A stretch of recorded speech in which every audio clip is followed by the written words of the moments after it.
Assalamualaikum warahmatullahi wabarakatuh. Selamat sore.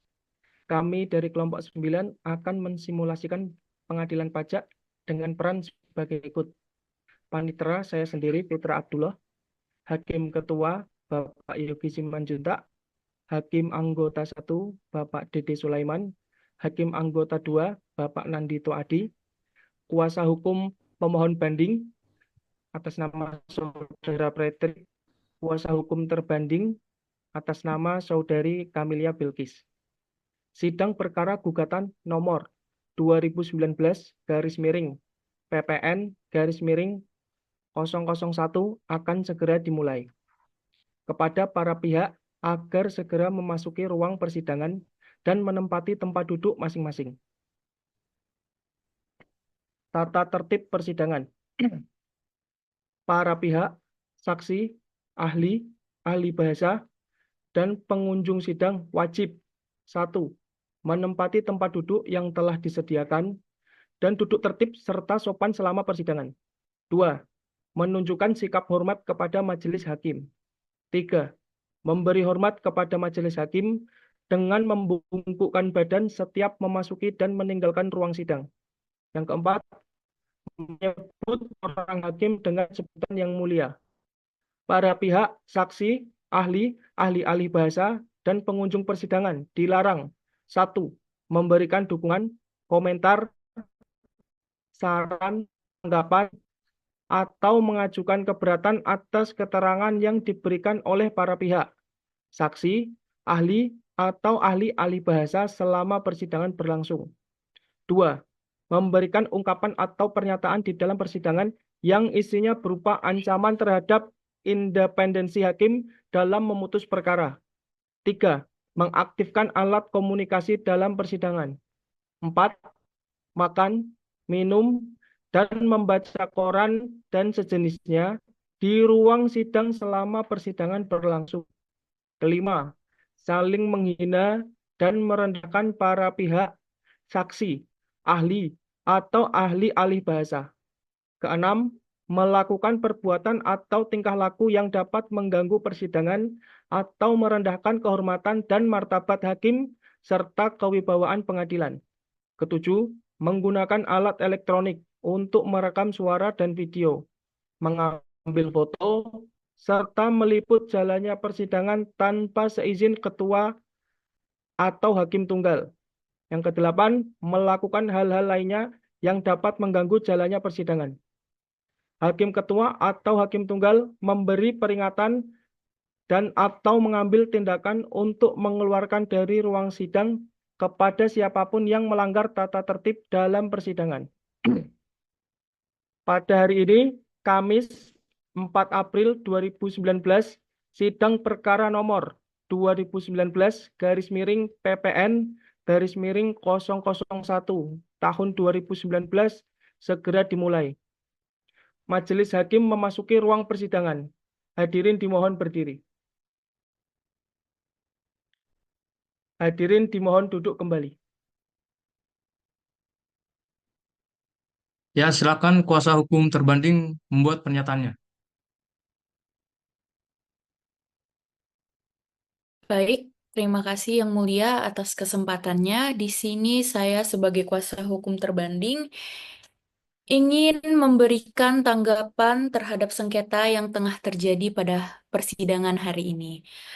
Bahwa kita menggunakan Undang-Undang Nomor 8 Tahun 1983 tentang pajak pertambahan nilai barang dan jasa dan pajak penjualan atas barang mewah sebagaimana telah beberapa kali diubah terakhir dengan Undang-Undang Nomor 42 Tahun 2009, di mana kita mengambil beberapa poin, yaitu pertama di pasal 1 angka 17, bahwa dasar pengenaan pajak adalah jumlah harga jual, penggantian, nilai impor, nilai ekspor, atau nilai lain yang dipakai sebagai dasar untuk menghitung pajak yang terutang.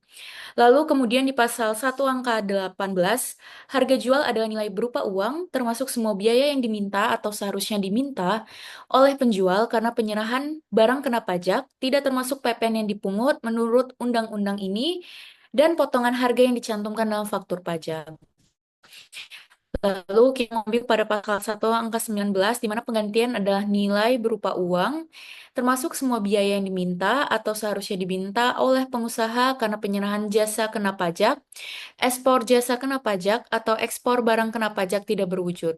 Tetapi tidak termasuk pajak pertambahan nilai yang dipungut menurut undang-undang ini dan potongan harga yang dicantumkan dalam faktur pajak atau nilai berupa uang yang dibayar atau seharusnya dibayar oleh penerima jasa karena pemanfaatan jasa kena pajak dan atau oleh penerima manfaat barang kena pajak tidak berwujud karena pemanfaatan barang kena pajak tidak berwujud dari luar daerah pabean di dalam daerah pabean.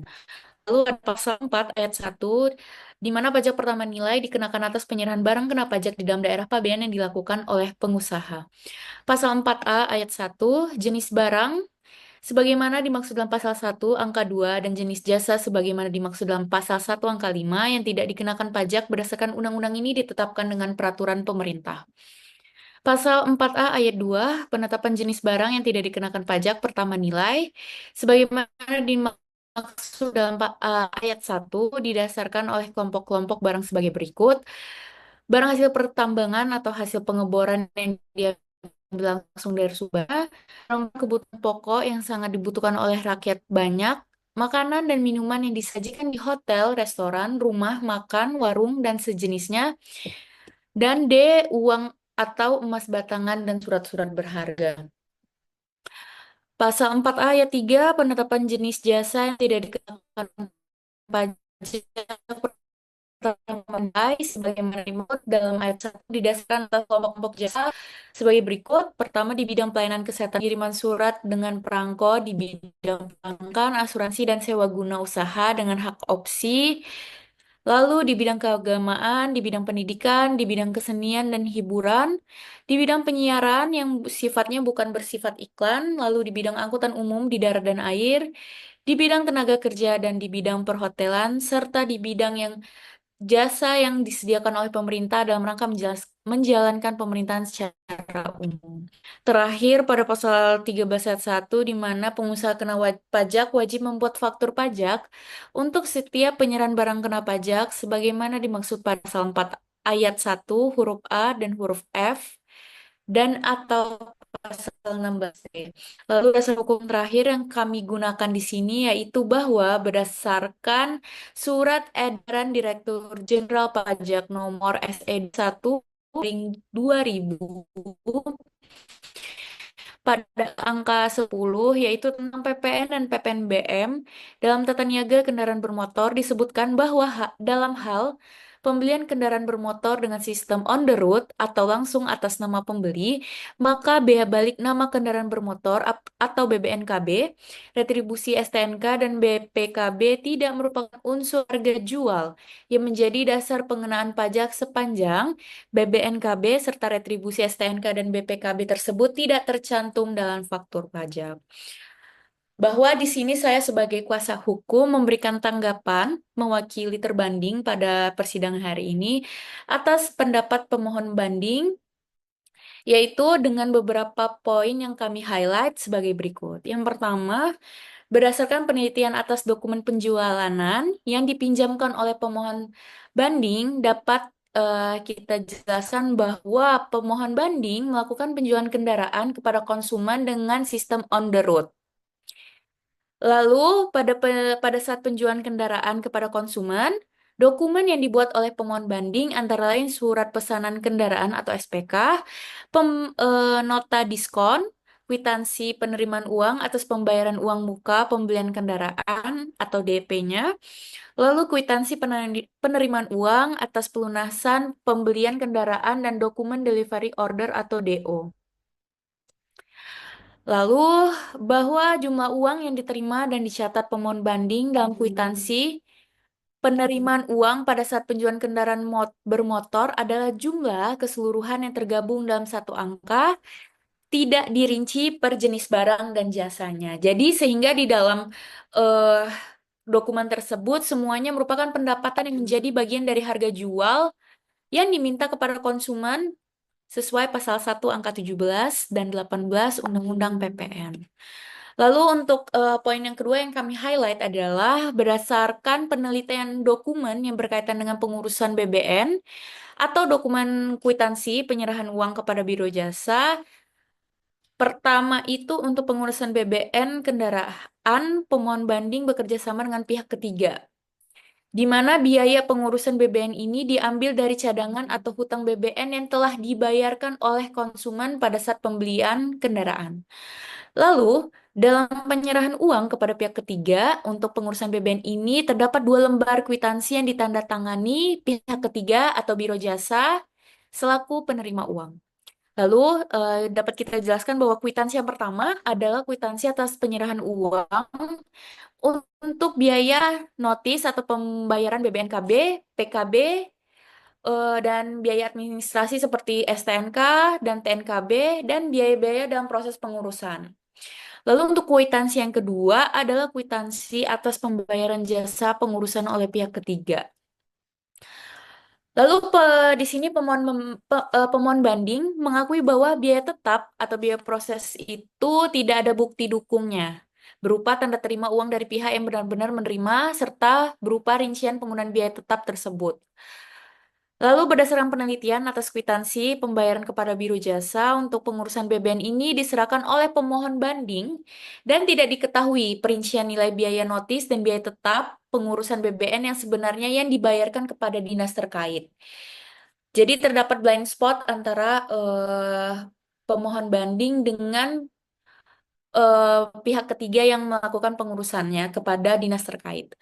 Lalu untuk highlight poin ketiga di mana berdasarkan uraian di atas, karena di dalam harga jual kendaraan bermotor yang dibayarkan oleh konsumen sudah termasuk PPN dan sudah termasuk biaya pengurusan BBN, maka yang menjadi penghasilan pemohon banding adalah jumlah keseluruhan nilai dalam harga jual tersebut di luar PPN dan biaya balik nama kendaraan bermotor, retribusi STNK, dan BPKB sesuai yang tercantum dalam notis.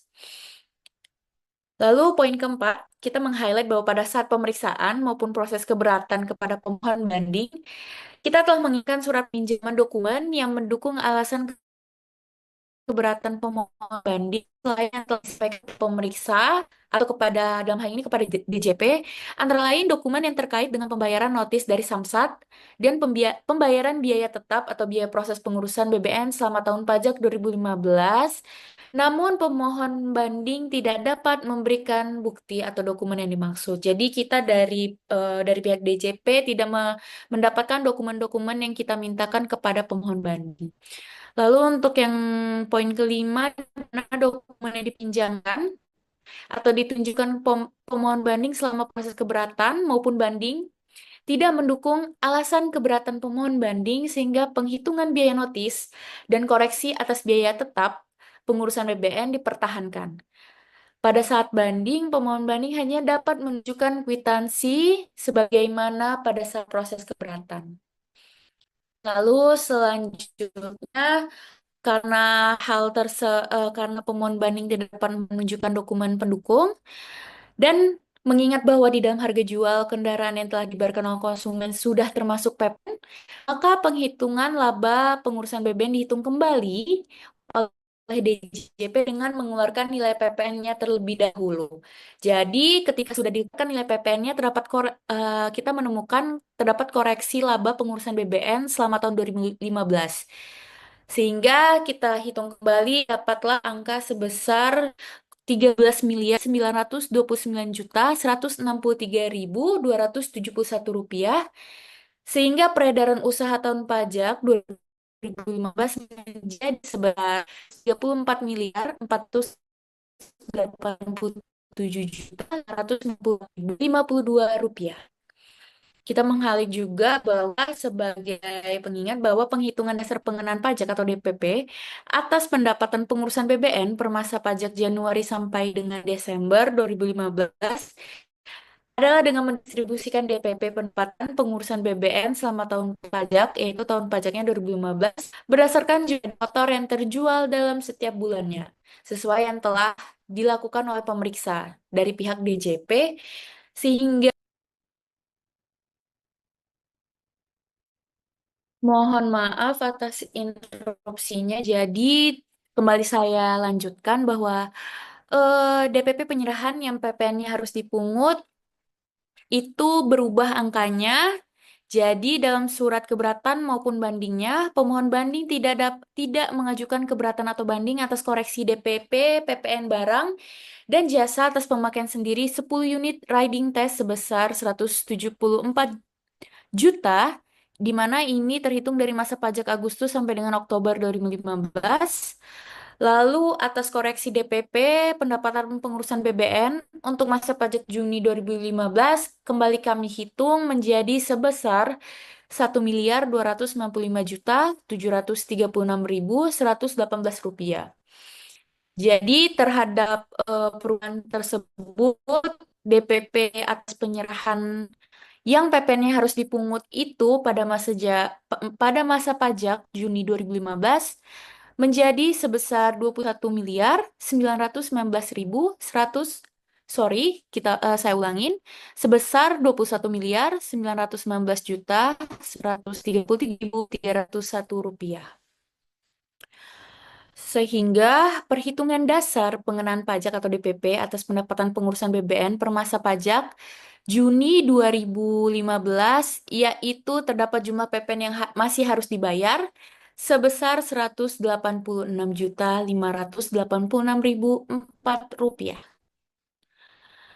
Kita juga memberikan tanggapan atas pernyataan pemohon banding yang menyatakan sebelumnya bahwa atas laba pengurusan BBN merupakan pendapatan lain-lain. Jadi kita dapat menanggapi bahwa sesuai dengan laporan auditor independen atas laporan keuangan pemohon banding, pada halaman 19-nya diketahui bahwa laba pengurusan BBN tidak dicatat dalam akun pendapatan lain-lain, namun dicatat sebagai pendapatan pokok pemohon banding bersamaan dengan akun pendapatan pokok lainnya, seperti penjualanan, pendapatan jasa perantara, lalu urusan BBN, pendapatan suku cadang servis, lalu pendapatan penghargaan pemasaran, dan yang terakhir penjualan kendaraan inventaris. Jadi, tanggapan kami selanjutnya bahwa sesuai dengan laporan audit tersebut, laporan keuangan pemohon banding atas laba pengurusan BBN tersebut merupakan bagian dari usaha pokok yang dilakukan oleh pemohon banding. Kita juga memberikan tanggapan atas pernyataan pemohon banding yang menyatakan bahwa uang yang diterima dari konsumen untuk biaya pengurusan BBN merupakan uang titipan.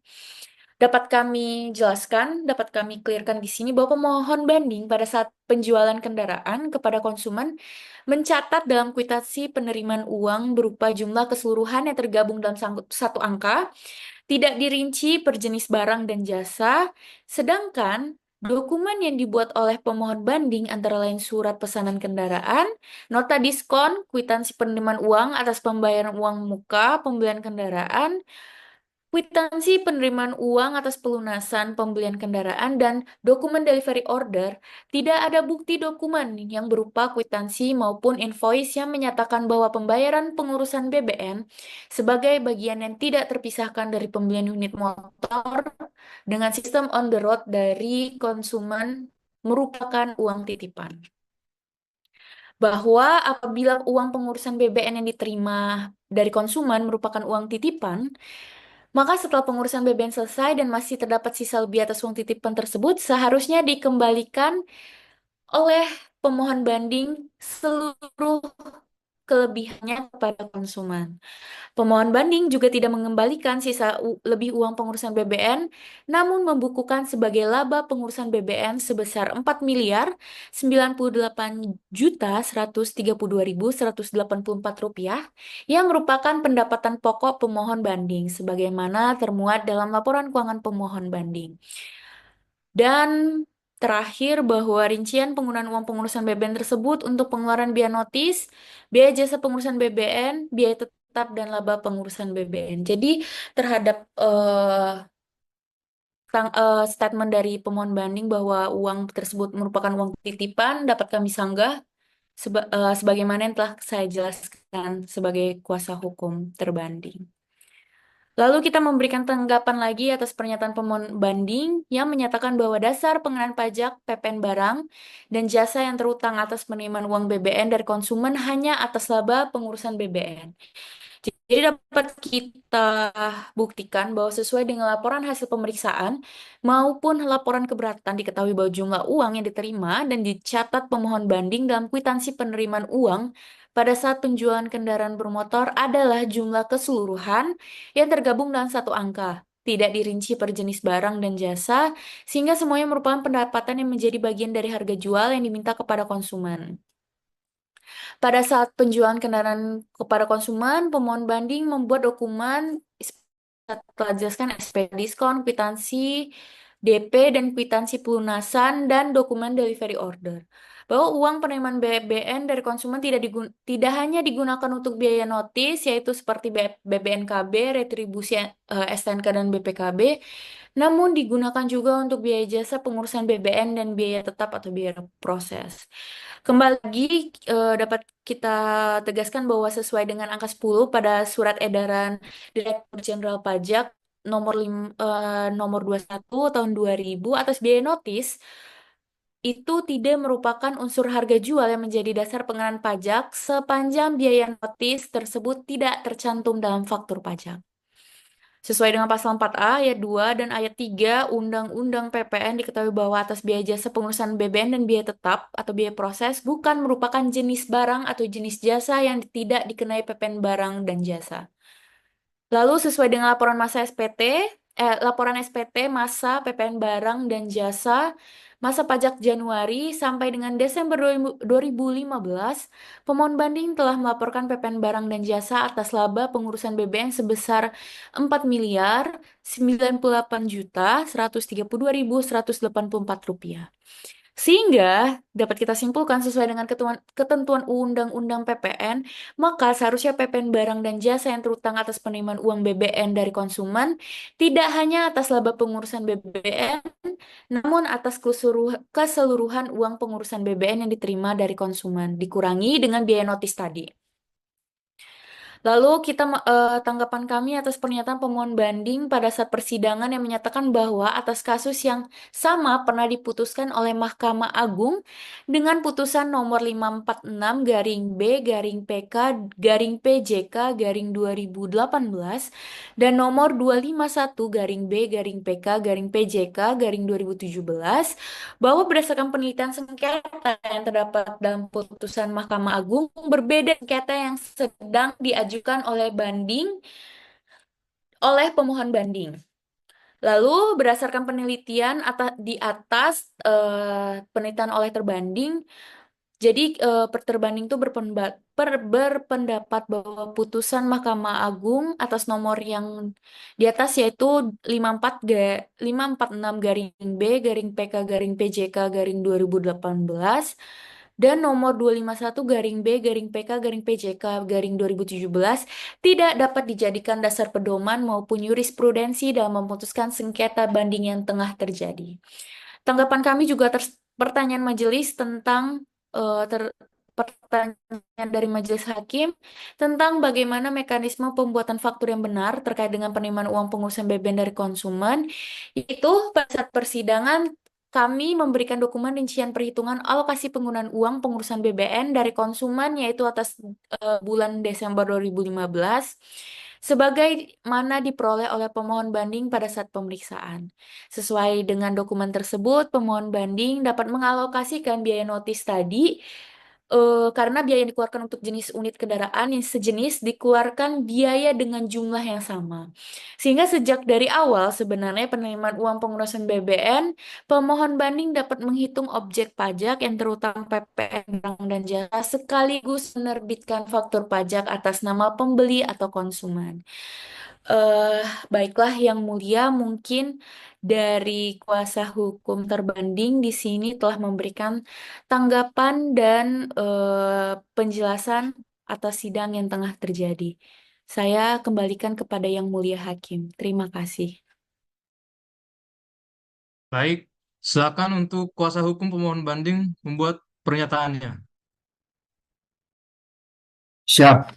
Terima kasih Yang Mulia atas kesempatan yang diberikan. Kami dari kuasa hukum pemohon banding mohon izin menyampaikan pernyataan sebagai perusahaan yang mengajukan banding. Nah, Yang Mulia, banyak hal-hal yang kami tidak setujui dari kuasa hukum terbanding yang coba kami uraikan secara ringkas melalui poin-poin yang akan kami tegaskan ya Yang Mulia. Nah, kami sebagai perusahaan itu adalah dealer sepeda motor Yang Mulia, yang menjual dua macam sistem, yaitu off the road dan on the road. Nah, sengketa ini itu timbul dari penjualan dengan sistem on the road, di mana pengurusan dari pembuatan STNK, BPKB, dan sebagainya diserahkan kepada pihak ketiga atau biro jasa. Nah, kalau boleh kami sampaikan, Yang Mulia, kami akan menanggung titipan untuk pengurusan BBN, karena pemohon banding dari kami itu menggunakan pihak biro jasa. Dan dari biro jasa menerbitkan kwitansi biaya pengurusan dan jasa pengurusan. Kami dari perusahaan hanya bertransaksi dengan pihak biro jasa, sehingga bukti pengeluaran banding bertransaksi adalah bukti pengeluaran dari biro jasa, bukan dari pihak kami Yang Mulia. Nah, terkait yang disampaikan oleh kuasa hukum terbanding tentang uang titipan, kami bisa menjawab itu melalui itu sudah kami akui sebagai pendapatan. Jadi sudah kami masukkan Yang Mulia dalam SPT dan telah diperhitungkan PPN-nya dan telah disetor juga. Nah, pemohon banding kami tidak menyinggung mengenai koreksi negatif biaya karena melekat pada perhitungan yang ditetapkan oleh terbanding. Nah, kami menghitung selisih dari titipan konsumen dengan realisasi yang kami bayarkan melalui biro jasa. Nah, boleh kami sampaikan juga Yang Mulia bahwa terkait biaya pengurusan BBN sendiri terdiri dari biaya notis, biaya proses, dan biaya jasa pengurusan oleh biro jasa. Jadi melalui surat kami di nomor 001-014-PJU-PP-X-2018, kami telah melampirkan bukti kwitansi yang diterbitkan oleh biro jasa. Semuanya lengkap Yang Mulia, yang merupakan total biaya pengurusan BBN itu sendiri. Jadi kalau dibilang kami tidak melengkapi secara administrasi itu tidak tepat Yang Mulia. Seharusnya pemeriksa dapat menanyakan atau bahkan melakukan pemeriksaan ke pihak biro jasa sebagai wajib pajak yang terpisah dari kami sebagai dealer. Karena kwitansi tersebut adalah benar yang diberikan oleh biro jasa kepada kami pihak perusahaan atau sebagai pemohon banding. Nah, saya pikir ya pemeriksa ini tidak mengikuti mekanisme sound business practice Yang Mulia. Karena itu yang menjadi dasar pengeluaran uang dari kami atas tagihan yang berupa kwitansi dari biro jasa. Itu sudah cukup, karena itu tagihan atau kwitansi pajak.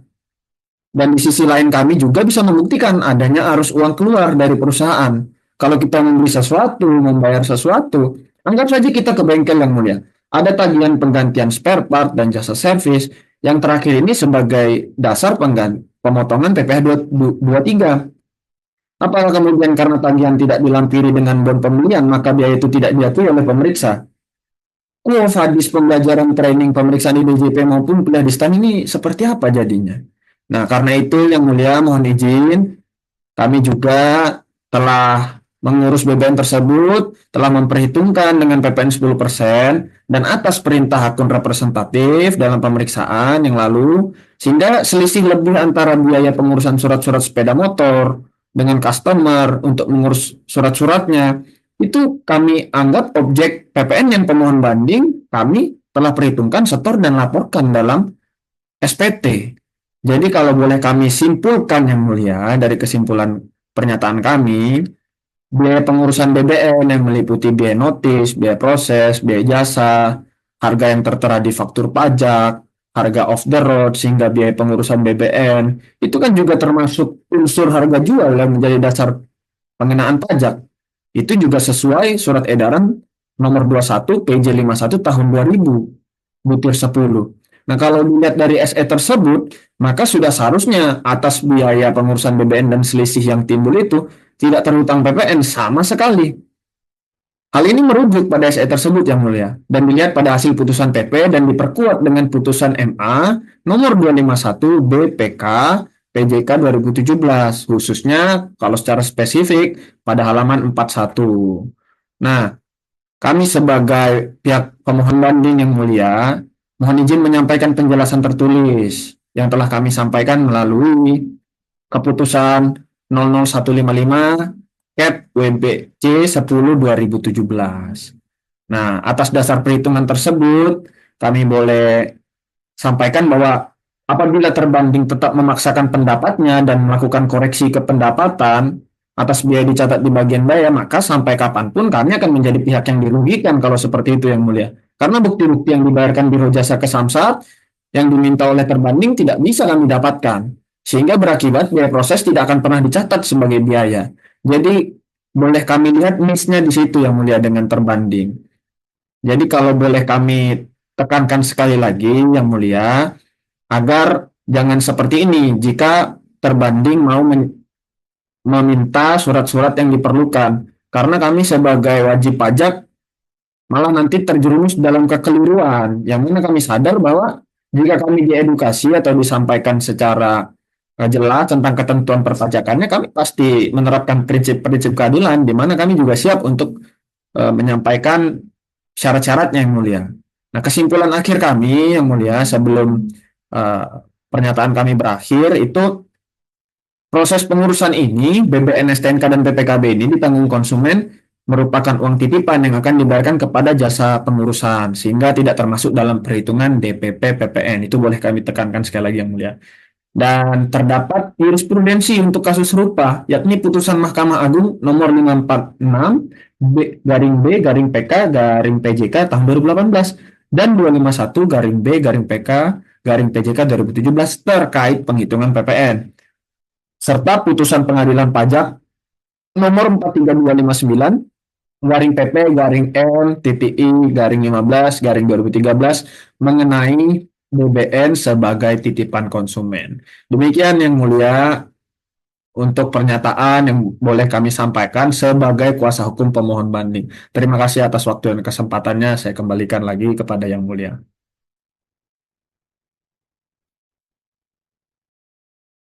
Baik, telah mendengar pernyataan dari kuasa hukum terbanding dan kuasa hukum pemohon banding. Majelis berpendapat bahwa yang menjadi sengketa dalam banding ini adalah koreksi positif dasar pengenaan pajak yang penyerahan PPN harus dipungut sendiri sebesar 1.295.736.117 rupiah yang tidak disetujui oleh pemohon banding. Bahwa menurut majelis dalam pengurusan biaya balik nama kendaraan bermotor, retribusi untuk surat tanda nomor kendaraan bermotor dan buku pemilikan kendaraan, peran pemohon banding hanya membayarkan saja uang titipan BBN yang diterima dari konsumen kepada Biro Jasa Perorangan tersebut, di mana selisih lebih dari uang titipan tersebut telah diakui sebagai penghasilan lain-lain dan telah dikenakan PPN oleh pemohon banding. Bahwa berdasarkan bukti dan fakta tersebut, majelis berpendapat bahwa koreksi terbanding terkait uang titipan BBN dan konsumen dikurangi biaya notis dan jasa dari Biro Jasa BBN yang keseluruhannya dianggap sebagai penerimaan jasa pengurusan BBN tidak didasarkan pada bukti yang kuat. Bahwa majelis berpendapat koreksi dasar pengenaan pajak penyerahan yang PPN harus dipungut sendiri sebesar 1.295.736.117 rupiah tidak dapat dipertahankan. Untuk hakim anggota, apakah ada tambahan?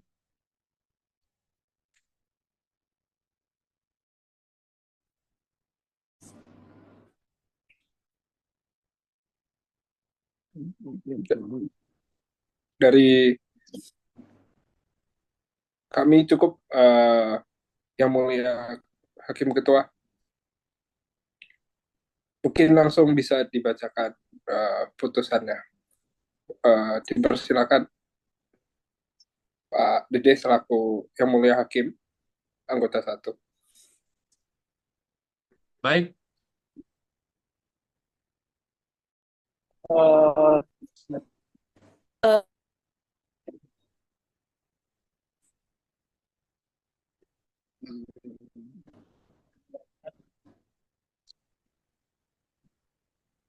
Sebentar, Mas. Aku lagi scroll.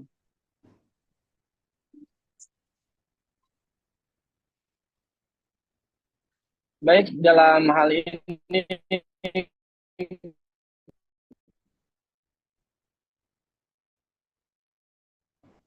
sebagai hakim satu saya mencatat sebagai berikut. Sehingga dihitung kembali sebagai berikut.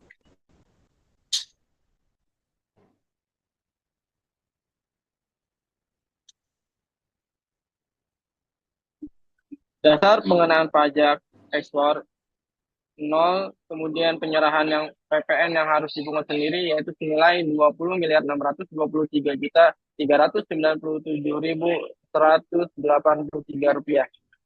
Penyerahan PPN-nya dipungut pemungut PPN senilai 0, penyerahan yang PPN-nya tidak dipungut senilai 0, penyerahan yang dibebaskan dari pengenaan PPN senilai 0 dengan jumlah 2.623.397.183 rupiah. Penyerahan barang dan jasa yang tidak terutang PPN adalah sebagai berikut. Jumlah seluruh penyerahan senilai 20.357.183 rupiah. Dikurangi PPN yang disetor di muka dalam masa pajak yang sama senilai 0, pajak masukan yang dapat diperhitungkan senilai 2.195.584.815 rupiah. Kemudian dibayar dengan NPWP sendiri senilai 50.000 rupiah. Lain-lain 133.295.099 rupiah dengan jumlah 2.062.339.716 rupiah. Jumlah pajak yang dapat dihitung 2.062.339.716 rupiah. Jumlah perhitungan PPN kurang atau lebih bayar senilai 0. Kelebihan pajak yang sudah dikompensasikan ke masa pajak berikutnya senilai 0. Dikompensasikan ke masa pajak atau karena pembetulan senilai 0. PPN yang kurang atau lebih bayar senilai 0. Mengingat Undang-Undang Nomor 14 Tahun 2002 tentang Pengadilan Pajak dan peraturan perundang-undangan lainnya, serta peraturan hukum yang berlaku dan yang telah berkaitan dengan perkara ini, maka memutuskan mengabulkan seluruh banding pemohon banding terhadap keputusan Direktur Jenderal Pajak nomor Kep 00155 Kep WPJ, saya ulang, pajak nomor Kep 00155 garis miring Kep garis miring WPJ titik 10 garis miring 2017 pada tanggal 22 Desember tahun 2017 tentang keberatan wajib pajak pertambangan nilai barang dan jasa nomor 0014 garis miring 207 garis miring 15 garis miring 512 garis miring 17 pada tanggal 26 2017 masa pajak Juni 2015 atas nama pemohon banding, sehingga PPN dihitung kembali sebagai berikut. Dasar pengenaan pajak PPN 20.393.397.183 rupiah. Pajak keluaran yang harus dipungut atau dibayar sendiri senilai 2.062.339.716 rupiah. Pajak yang dapat diperhitungkan senilai 2.062.339.716 rupiah. Jumlah perhitungan PPN kurang atau dibayar senilai 0, kelebihan yang sudah dikompensasikan senilai 0, PPN yang kurang atau lebih bayar senilai 0. Demikian diputus pada sidang di luar tempat kedudukan di Yogyakarta berdasarkan musyawarah setelah pemeriksaan dan persidangan dicukupkan pada hari Rabu tanggal 23 Januari 2019 oleh Hakim Majelis IIB Pengadilan Pajak dengan susunan majelis sebagai berikut. Dr. Andes Bambang Masuki, MA, MPA sebagai Hakim Ketua. Ahli Hakim SE AK MSI CA sebagai Hakim Anggota. Yohanes Silverius Winoto, SE, MSI, sebagai Hakim Anggota. Dengan dibantu oleh Muhammad Ahsanul Fatah, SE, MM, sebagai Panitera Pengganti. Putusan nomor PUT 002416.16/2018. Saya ulang, putusan nomor PUT strip 002/2018/PP/M/IIB pada tahun 2019 diucapkan dalam sidang terbuka untuk umum oleh Majelis Ketua Majelis IIB pada hari Kamis, tanggal 4 April 2019. Dengan susunan majelis sebagai berikut. Dr. Andus Joko Juwono Mahyadi, MSI, sebagai Hakim Ketua. Ahli Hakim SE AK MSI CA sebagai Hakim Anggota. Yohanes Silverus Winoto SE MSI sebagai Anggota. Dengan dibantu oleh Muhammad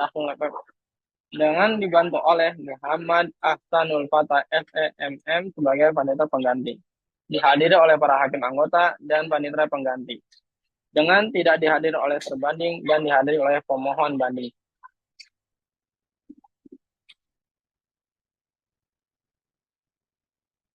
Baik, demikian putusan ini diucapkan dalam sidang terbuka untuk umum. Sidang ditutup. Hadirin dimohon berdiri. Majelis hakim meninggalkan ruang persidangan. Hadirin dipersilakan untuk meninggalkan ruang persidangan. Sekian yang dapat dipresentasikan oleh kelompok kami. Terima kasih.